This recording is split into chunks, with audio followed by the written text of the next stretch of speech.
आशा करता हूँ आप सब लोग बहुत अच्छे होंगे। मैं भानु प्रताप सिंह आप सब लोगों का फ्रीडम 19 पर बहुत बहुत हार्दिक स्वागत करता हूँ। दोस्तों, आज हम रिव्यू करेंगे भारत की first and last ruler of India, Sultan of India, not Sultana, क्योंकि इन्हें जेंडर से कोई फर्क नहीं पड़ता।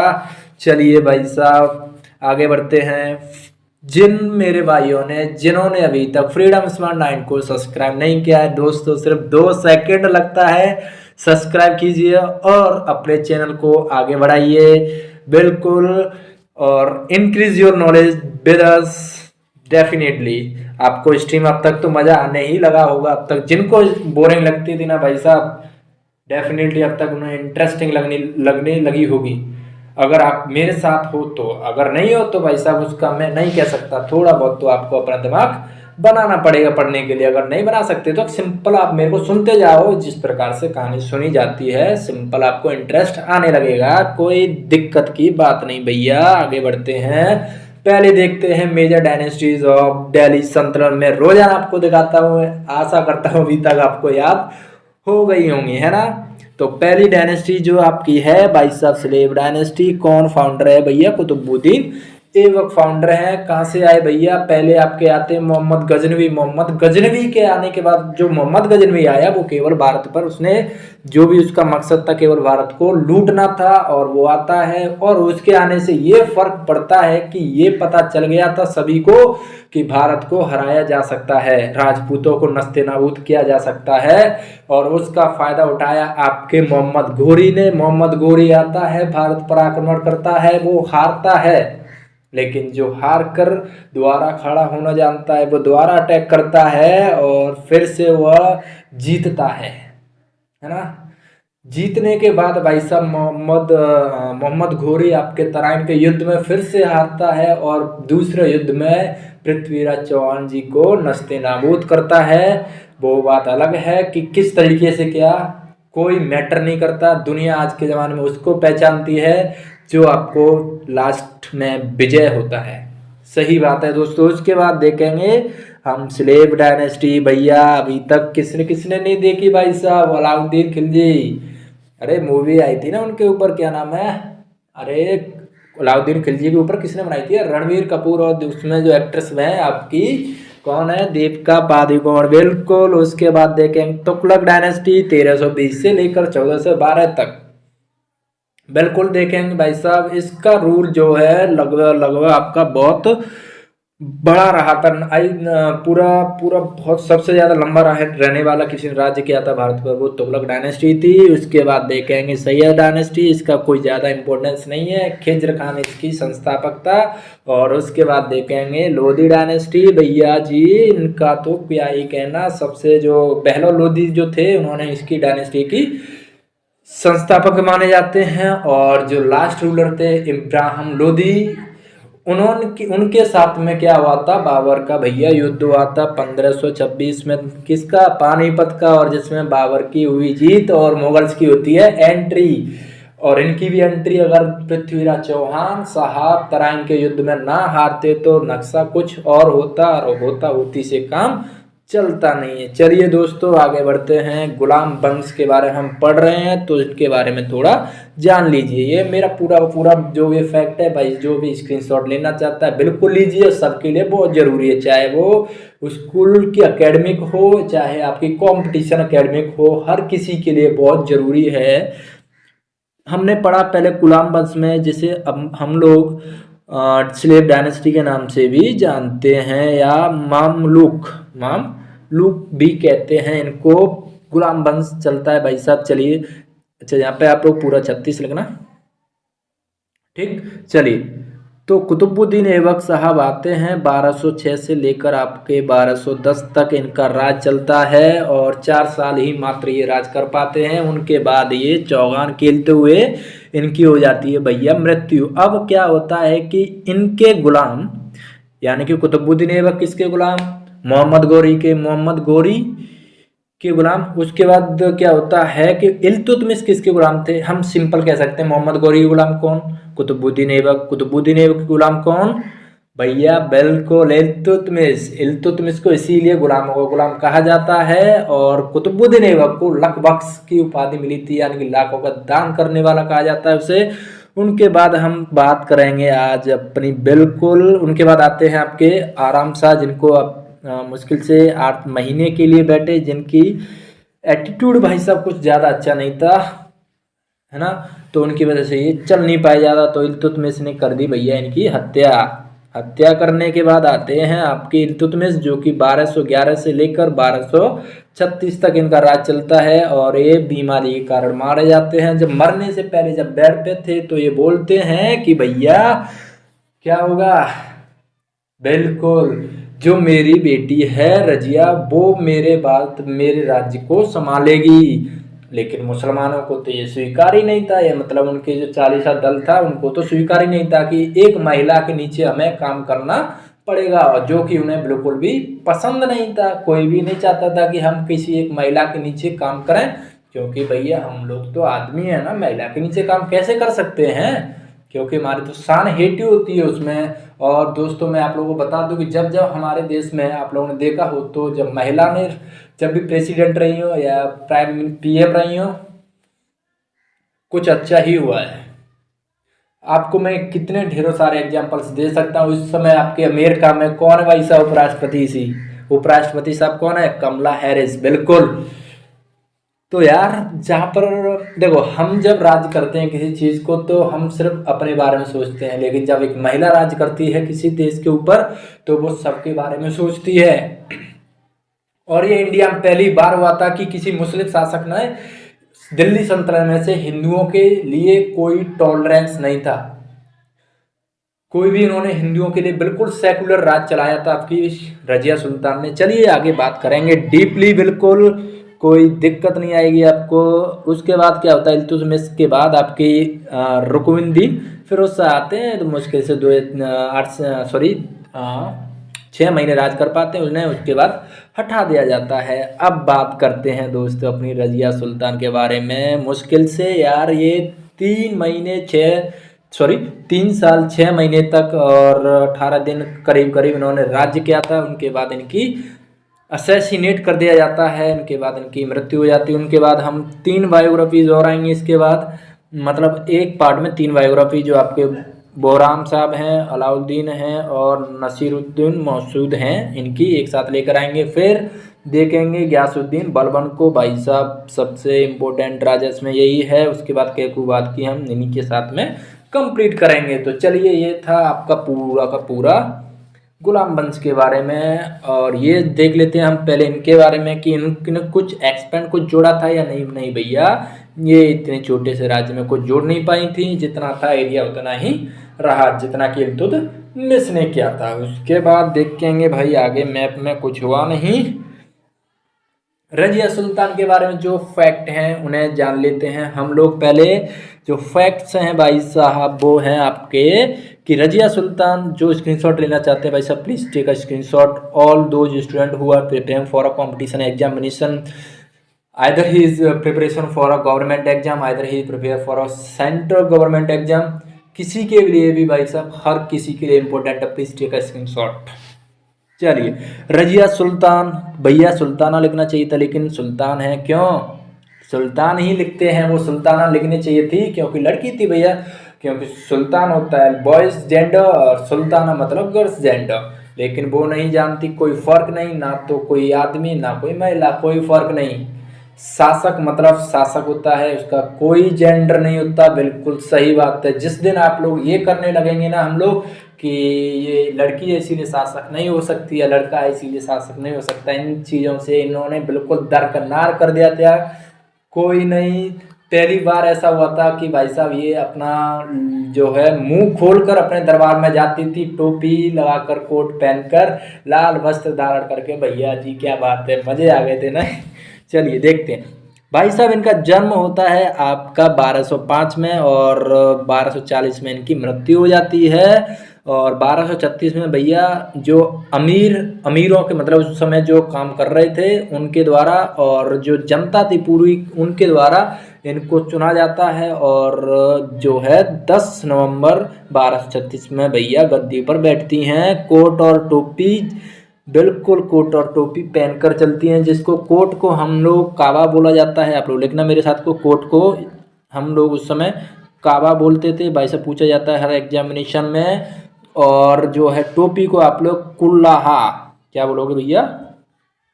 कुल्लाह, कुल्लाह, ठीक है। आगे चलते हैं भैया, इसको थोड़ा मिटा लेते हैं, क्या दिक्कत है, अपना ही है।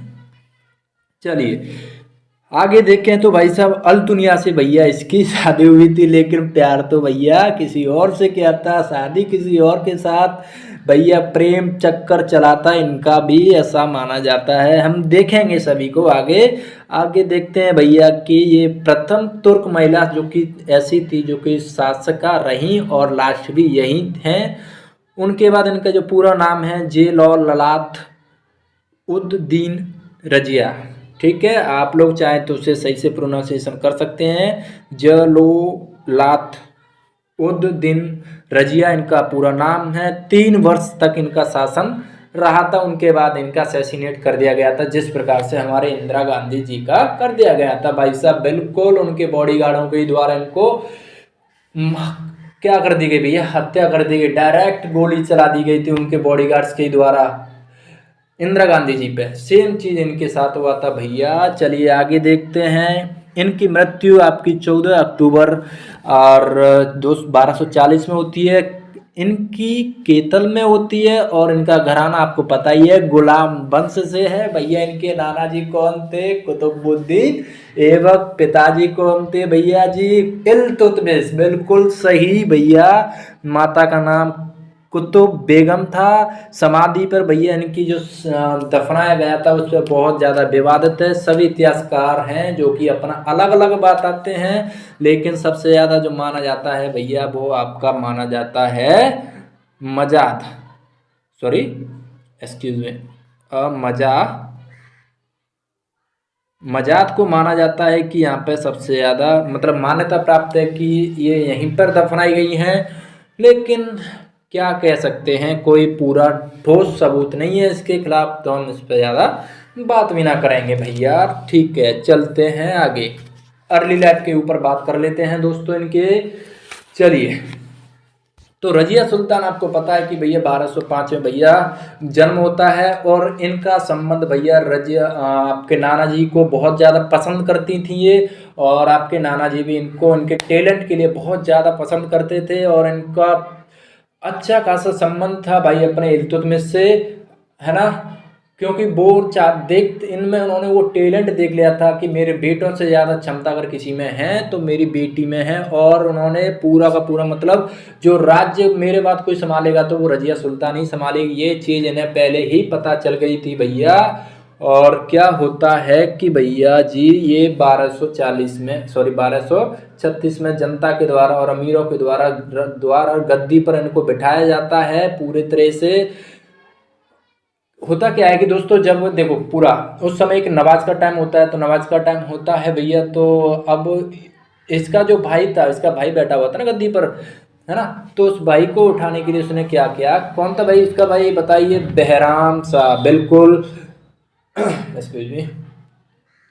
और उसको पूरा पूरा बताते हैं उसको, मतलब उसके बाद जो रहा था आपका साहब तुर्कान, जो उसकी माता थी पूरी बागडोर उनके हाथ में थी। तभी ये नवाज पढ़ने गया था भाई साहब वहाँ पे। तो वहाँ पे अब ये क्या करती हैं कि लाल वस्त्र पहनकर, लोग ही उस समय लाल वस्त्र पहनकर जब भी आप लोग जाते तो उस समय, तो उसका मतलब होता था कि भाई साहब कुछ ना कुछ न्याय मांगने के लिए आई है, यानी कि न्याय का प्रतीक था उस समय वो। तो पहन कर आती हैं और अपना मुँह ढका हुआ था और सबसे बोलती हैं कि भैया इसके राज्य में जो है पूरा अत्याचार होता है, न्याय के नाम पर कुछ नहीं है और सब पूरी जनता जो है भूखी मर रही है। ये चीज़ समझाने में रजिया सभी को समझाने में सफल रही और उसने बोला कि आप मुझे बनाइए, मैं सब कुछ सही कर दूंगी। और फाइनली सबके द्वारा इनको अपना राजगद्दी के लिए चुन लिया जाता है। सबको समझाने में सफल रही थी। देखिए भाई साहब, ये चीज़ें सिर्फ महिला ही समझा सकती है सभी को, है ना, हर किसी को समझाना मतलब सही नहीं था। वैसे भी इस दुनिया में सबको समझाना भगवान के हाथ में भी नहीं है। सभी की कुछ न कुछ शिकायतें रहती हैं। तो कुछ लोग ऐसे होते हैं जिन्हें कितना भी आप लोग समझा लो, समझ में बिल्कुल नहीं आता है। चाहे आप उन्हें समझाने बैक टू कितना भी समझा लो, नहीं आते यार, क्योंकि उनका दिमाग ही नहीं लगता समझाने में। छोड़ो, मैं कहाँ का टॉपिक कहाँ ले गया, सॉरी फॉर डैट। आगे बढ़ते हैं भैया। तो भैया चलिए, अब रजिया सुल्तान ने आते ही क्या कर दिया कि रजिया सुल्तान ने आपकी पर्दा प्रथा जो थी, उस समय क्या होता था, औरतें भैया पर्दा लगा के रहती थी। जो पर्दा लगा के नहीं रहेंगी उनके साथ सही नहीं होता था उस समय।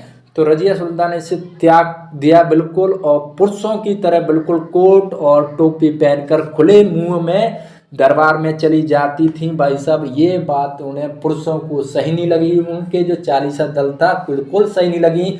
चालीसा दल दोस्तों उस समय बहुत ज़्यादा महत्वपूर्ण था। वो बिल्कुल किंग मेकर था भाई, बिल्कुल।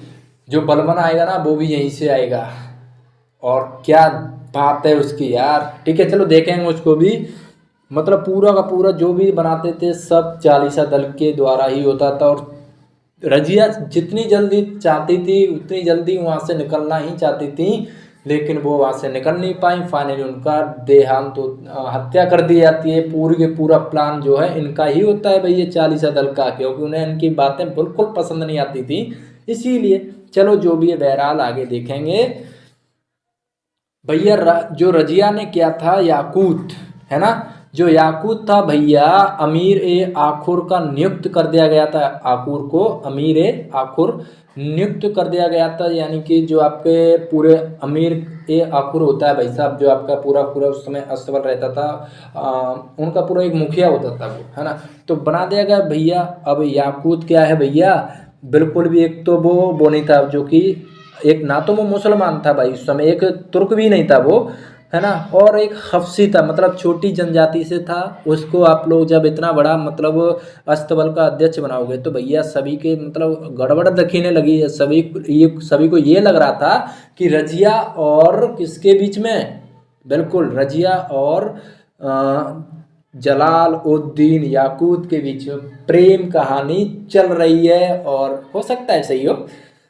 तो ये सब चीज़ें चल रही थी, ये अफवाह फैल रही थी, या क्या हो रहा था, या उस समय रजिया ने इस पर कोई ध्यान नहीं दिया। और ये ध्यान ना देने का रीज़न बहुत भारी पड़ा इनको बाद में। इनकी इस गलती की वजह से पूरा पूरा बिल्कुल गड़बड़ हो रखा था भाई, उसकी वजह से, है ना। आगे देखते हैं बठिंडा का जो भैया कौन था, बिल्कुल बठिंडा का जो भैया राज्यपाल था वो कौन था, इख्तियार उल दीन अल्तुनिया। आप लोग सिर्फ अल्तुनिया याद रखिए। अल्तुनिया क्या था भैया, बठिंडा का उस समय राज्यपाल था। किसने बनाया था भैया, इल्तुतमिश ने बनाया था, लेकिन वो अभी भी टिका था। उसको पता चलता है कि भैया रजिया और याकूत का प्रेम कहानी चल रहा है, तो वो क्या करता है भैया, दोनों के खिलाफ विद्रोह कर देता है। क्योंकि उसको इसकी शासन में एक तो पसंद नहीं, ऊपर से वो जो तुर्क नहीं है उसके साथ में अपना गैर सम्मत बना रही हैं, तो भैया नहीं पसंद आई उनको ये बातें। और जो है उनने पूरा पूरा विद्रोह कर दिया था, है ना, विद्रोह कर दिया। कोई बात नहीं। अच्छा, स्लाइड बदलना भूल गया भाई। चलो विद्रोह कर देते हैं। यहाँ से क्या होता है भैया, आपकी रजिया सुल्तान क्या होती हैं, युद्ध होता है। युद्ध होने से भैया क्या होता है, बिल्कुल रजिया सुल्तान की हार होती है और इसमें याकूत मारा जाता है। और फाइनली अल्तुनिया इसके साथ में शादी कर लेता है। वो चीज़ें हम और भी आगे देखें पूरे डिटेल में। जब तक के लिए देखते हैं कि भैया दिल्ली सल्तनत, भैया हम अपने टॉपिक से भटक जाते हैं। सुल्तान ऑफ दिल्ली भैया, ऐसी पहली रजिया सुल्तान, ऐसी पहली थी रजिया जो कि भारत की पहली और लास्ट रूलर रही थी। ऐसा कोई नहीं था जो इनके पहले बनी हो और इनके बाद भी बनी हो। भैया देखो, जब ये सुल्तान बनी थी ना तो इनको किसी से कोई मतलब नहीं था। वो बिल्कुल भी फर्क नहीं करती थी कौन आदमी है, जेंडर में तो बिल्कुल भी फर्क नहीं करती थी।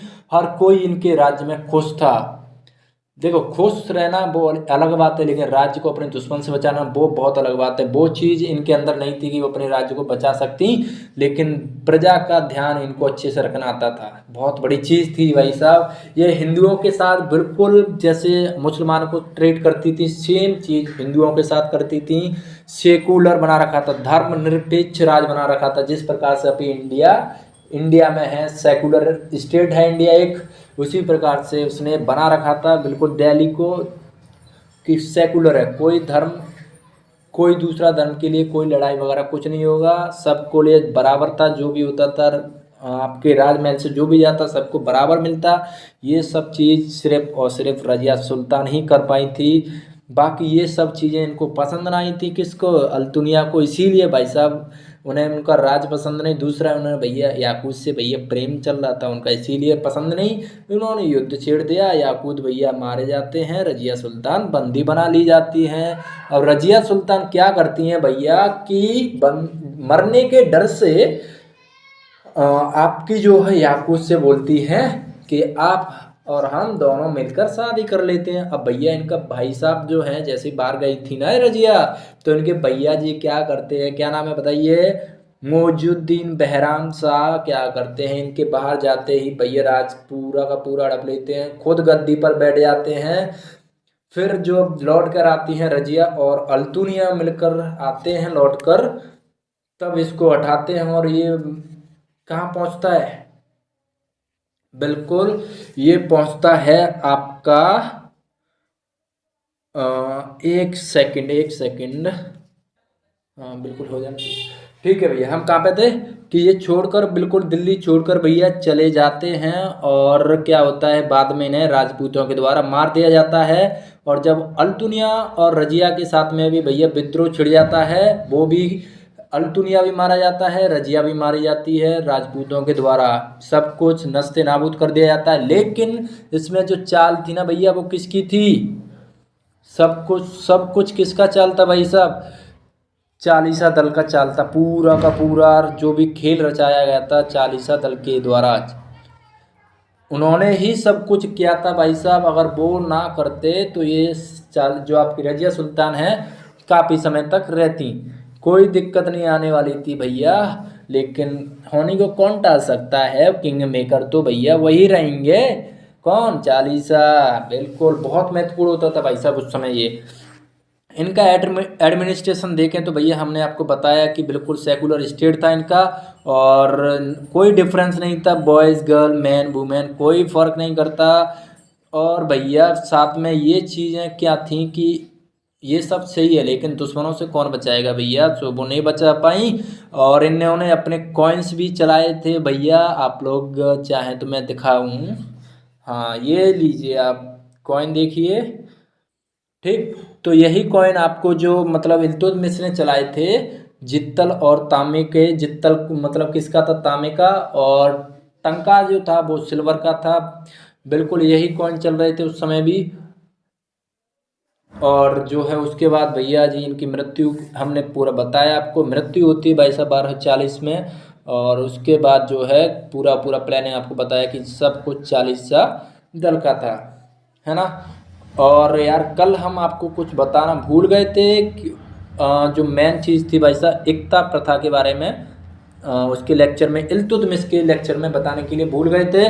तो एकता प्रथा बेटा ये होती है कि जो सैनिक होते हैं ना आपके, उनको जमीन दी जाती थी एकता के रूप में, यानी कि आपकी सैलरी होती थी उस समय, उसके रूप में आपको जमीन दे दी जाती थी। और पूरा झगड़ा किसका था, जमीन का था। लेकिन इल्तुतमिश तो भैया लुटाते जा रहे हैं, भैया तुम्हारे ये काम कर रहे हो तो तुम्हारी सैलरी के रूप में तुम ये जमीन रखो, उसी को एकता प्रथा कहते हैं। और खरास जो था भैया इसमें, अच्छा खरास को मुझे ऐड करना चाहिए था, जो खरास और होता था भैया,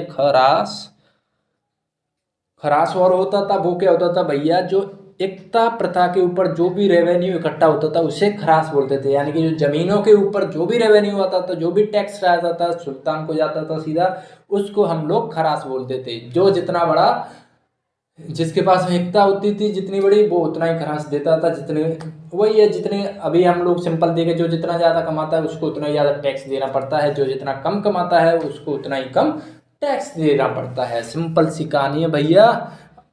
इसके आगे हम जो आपकी इसमें 2 बायोग्राफी और रिव्यू करेंगे, उसके बाद आपकी दिल्ली सल्तनत गुलाम वंश आपका ख़त्म हो जाएगा। और जो 3 बायोग्राफीज होंगी उसमें हम आपकी जल्दी जल्दी उसमें देखें, क्योंकि इन राजा कोई महत्वपूर्ण बिल्कुल भी नहीं है, ये जो हैं बिल्कुल भी महत्वपूर्ण नहीं है। हम देखेंगे कल इनकी बायोग्राफीज आपकी। एक तो देखेंगे भैया जी मोइजुद्दीन बहराम शाह, जो इनके भाई थे उनके। उसके बाद देखेंगे हम अलाउद्दीन मसूद शाह। उसके बाद देखेंगे नसीरुद्दीन महमूद। ठीक है, इनको देखने के बाद भैया हम देखेंगे गयासुद्दीन बलबन, उनकी अगल से सेपरेट बनाएंगे। काफ़ी कुछ किया था भाई साहब इसने बलबन ने, है ना। सब कुछ जो भी इल्तुतमिश ने समेटा था पूरा का पूरा इसने एक्सपेंड कर दिया था, बहुत बड़ा कर दिया था भाई इसने, पूरे मतलब अपना राज्य बहुत बड़ा कर दिया था। उसके बाद देखें भैया उन्हीं के साथ में कैकूबाद, जो कि लास्ट रूलर ऑफ द किसके, बिल्कुल लास्ट के रूलर थे। कौन? कैकूबाद गुलाम वंश के, पूछा जाता है आपके एग्जाम वगैरह में, है ना। फिर देखेंगे भैया अपना खिलजी डायनेस्टी, भैया अलाउद्दीन खिलजी देखेंगे बिल्कुल। जिन्होंने नहीं देखा है भाई साहब सबको दिखाएंगे, क्या दिक्कत है ना। और भैया फिर से वही, जिन्होंने अभी तक सब्सक्राइब नहीं किया है भैया 2 मिनट का समय लगता है, जाइए सब्सक्राइब कीजिए। और हम बहुत जल्दी आपके एक और बायोग्राफी लेकर आएंगे, I think before Sunday. Physics की दुनिया के सरताज महताज बादशाह स्टीफन हॉकिंस।